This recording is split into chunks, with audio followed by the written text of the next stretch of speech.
The engagement announcement dinner was supposed to be the happiest night of my daughter's life. 73 people in the ballroom of the Hallowell Hotel in Halifax. Her grandmother, her college roommates, her father's old colleagues from the Pharmacy Association, neighbors who'd watched her grow up on our property.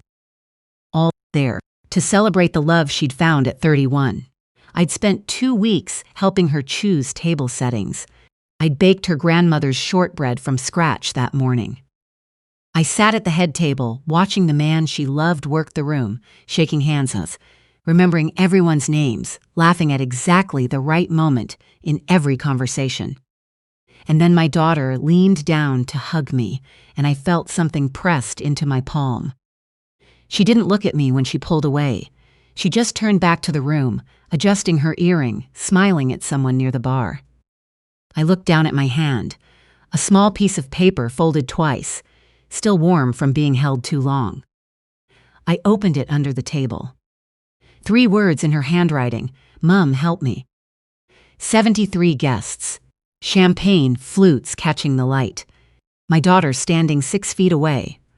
Her face a performance I now understood for what it truly was, the same kind of performance I'd been giving for the past 6 weeks. I smoothed the note against my palm, folded it back, and slipped it into my evening bag. Then I looked across the room at the man she was going to marry, and I made a decision. We were not going to do this quietly. Thank you for tuning in. If you've ever trusted your instincts about someone and been told you were overreacting, this story is for you. Please like and subscribe. It helps more people find these stories. And comment below to let me know where you're watching from. A note before we go further. While the specific characters and settings here are fictional, the tactics you're about to hear, elder financial abuse, identity fraud, the deliberate targeting of recently widowed women, are very real. They happen across Canada every single day. It started at Christmas. My daughter brought him home for the first time in December, the week before the holidays. I'd spent the morning making tourtière and setting the dining room table with the good linen cloth. The one my mother gave me. The one that only comes out when something matters. Neil had been gone 3 years by then. 3 years since the cancer took him quietly and the house had settled into the particular silence of someone who lives alone and is slowly, reluctantly getting used to it. She called from the driveway, and I watched them come up the front walk. He was tall, dark-haired, maybe 35, in a wool coat that looked expensive without trying to announce itself. He had that quality some people carry of seeming at ease in every room, as though he'd grown up in whatever space he was currently occupying. He shook my hand with both of his, said he'd heard so much about this place, said the house was beautiful. He'd grown up in Vancouver, he explained, always loved maritime architecture. Over dinner, he asked thoughtful questions about my years as a pharmacist, listened carefully when I answered, remembered the details when they came up again later in the evening. He helped clear the plates without being asked. At the end of the night, standing in the front hall, putting on his coat, he looked out the window toward the property. The 2 acres Neil and I had bought in 1991, the old barn we'd converted to a workshop, the tree line along the back fence, and said, very casually, "What a piece of land. How far back does it go?" I told him, smiled, thought nothing of it. He asked again in February, the 3rd time I'd met him. We were walking the property after Sunday dinner, the snow still deep enough to muffle footsteps, and he stopped near the far fence and asked about the boundary markers, where exactly the property ended, what lay beyond the woodlot. The way he said it was light, just curious. He was a city boy learning about rural life. That's what I told myself. By the 4th visit in March, when he sat in Neil's armchair and asked whether I'd had the acreage assessed recently, whether land values had risen out this way since the pandemic, that was when I recognized the shape of it. 35 years as a pharmacist teaches you something you can't quite put into words but never stop using. You spend decades watching how people talk when they want something they haven't quite asked for yet. You learn to see the question that lives underneath the question being spoken. I smiled and said I wouldn't really know, and changed the subject. But that night I sat at the kitchen table with a cup of tea and thought about 4 visits and 4 different angles on the same question, and I thought about how quickly this had all moved. 7 months from meeting to engaged. And I thought about Neil. Neil used to say there are 2 kinds of charm. There's the kind that comes from genuinely liking people, and then there's the kind that comes from wanting something from them. The second kind, he said, is always better rehearsed. I found my lawyer's number and called her. She was sharp, practical, the woman who'd helped me restructure everything after Neil passed. She answered before the second ring. I told her everything. The questions about the property, the pace of the relationship, the way my daughter's fiancé seemed to catalog each room when he thought I wasn't watching. I felt foolish saying it aloud. My daughter was a grown woman. She'd been careful about men since a painful relationship in her late 20s. She seemed genuinely happy. Am I just being paranoid? I asked. My lawyer was quiet for a moment. You spent 35 years catching what people tried to hide from you across a pharmacy counter, she said. I'm not going to argue with that instinct now. Give me 4 days. The call she made on the 4th day was brief. Come to the office, not over the phone. I sat across from her desk and watched her slide a folder toward me, and something in my chest went cold before I even touched it. Stellan Morrow did not exist before 2021. His driver's license had been issued in New Brunswick that year. Before that, nothing. No credit history, no rental agreements, no employment records in any province, no digital presence of any kind before he simply appeared, fully formed with a name and a smile and a very good coat. My lawyer had worked with a licensed investigator for 15 years. A quiet and methodical man who'd spent 2 decades with the RCMP before going private. He'd found things that weren't visible in any public database. The real name was Dale Fairweather.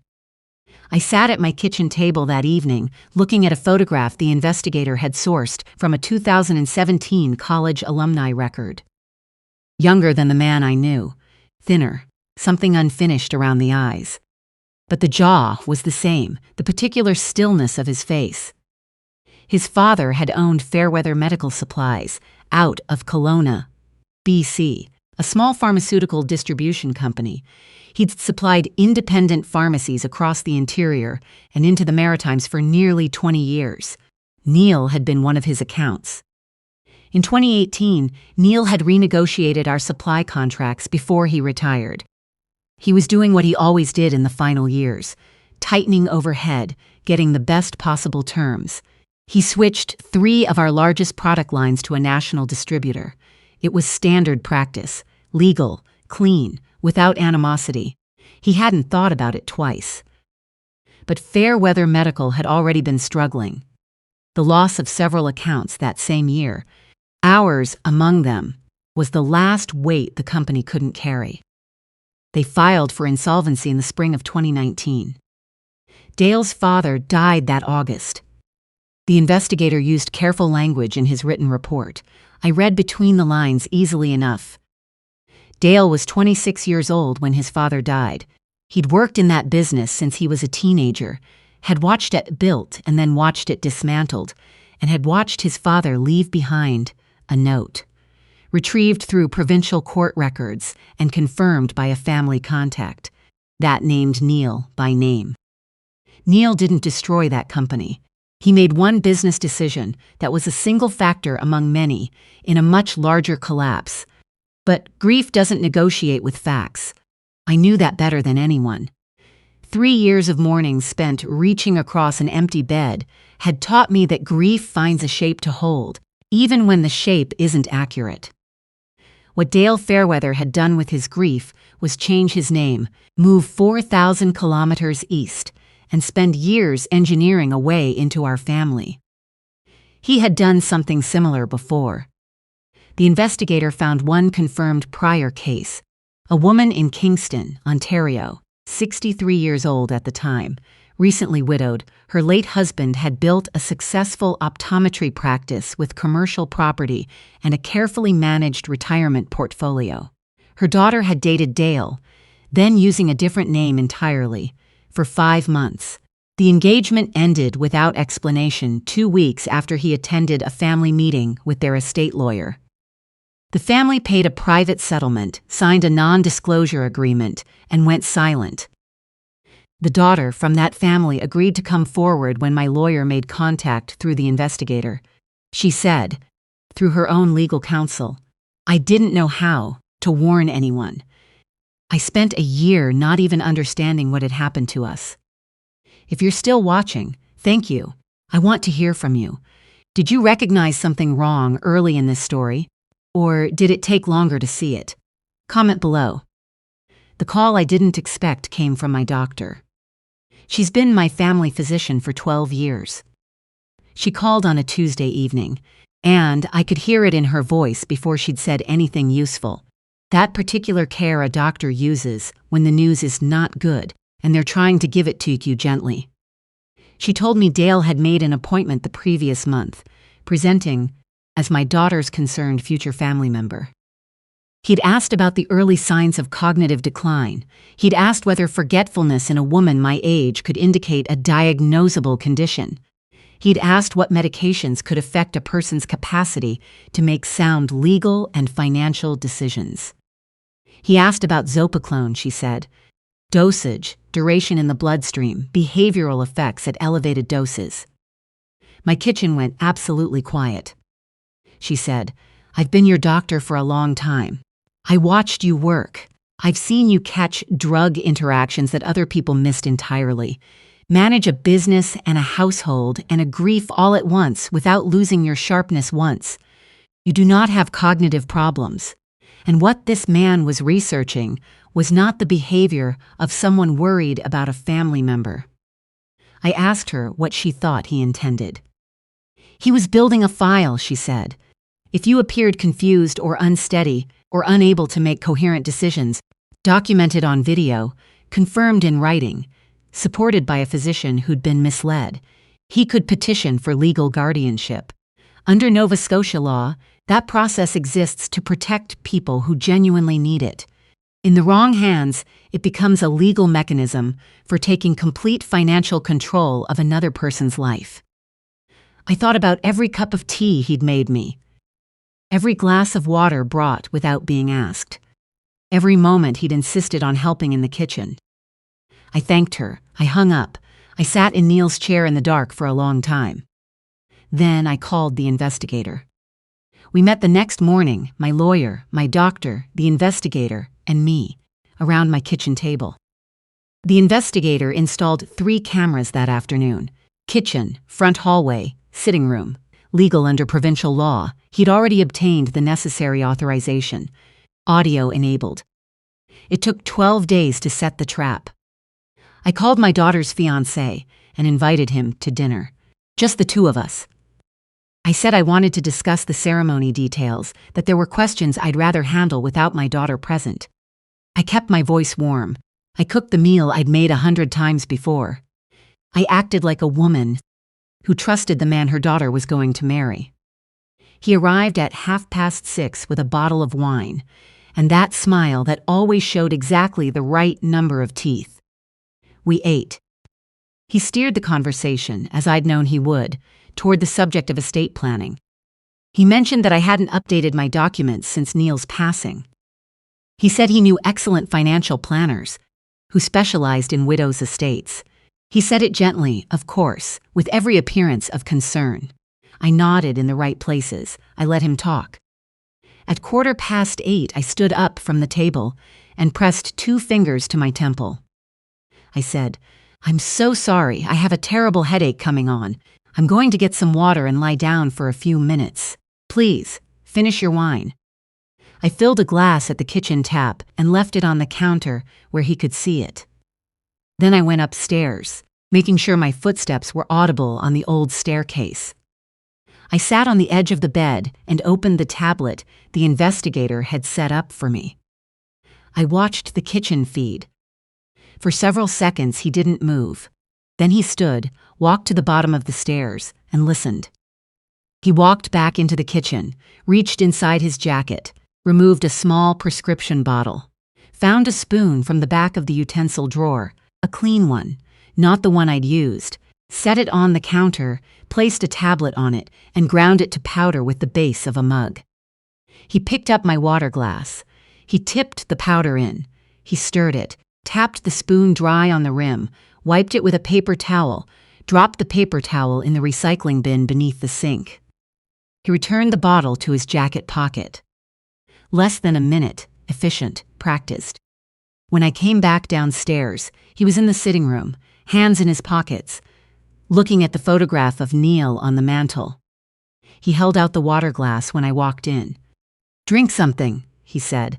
"Hydration always helps with headaches." I took it from his hands. My phone rang. The investigator, calling exactly on schedule from the laneway. I turned away, kept the glass wrapped in the dish towel I'd palmed from the counter, poured the water out, kept the glass and the towel sealed in my hand for evidence. When I turned back, his expression was absolutely neutral. He left at 9. I stood at the window until his taillights were gone. The investigator was at my door within minutes. My doctor called 2 days later with the lab results. Zopiclone, significantly above therapeutic dosage, enough to cause severe disorientation in a woman my age, loss of motor coordination. Potential unconsciousness. She didn't finish the sentence about what could have happened if I'd been alone that evening. She didn't need to. We had the video. We had the lab results. We had the false identity, the active warrant in British Columbia, the documented deception with my doctor, the testimony from the Kingston family. We had everything. We agreed on the engagement dinner. My lawyer coordinated with the RCMP. The date was already set, the ballroom already booked. 73 witnesses. No quiet exit in the dark. No check paid to make him disappear while my daughter spent years not understanding what had happened to her. What I didn't know until the night of the dinner itself was that my daughter had already figured it out. The evening before, she'd called him to confirm a final head count. He'd picked up without realizing the line was open. She heard voices.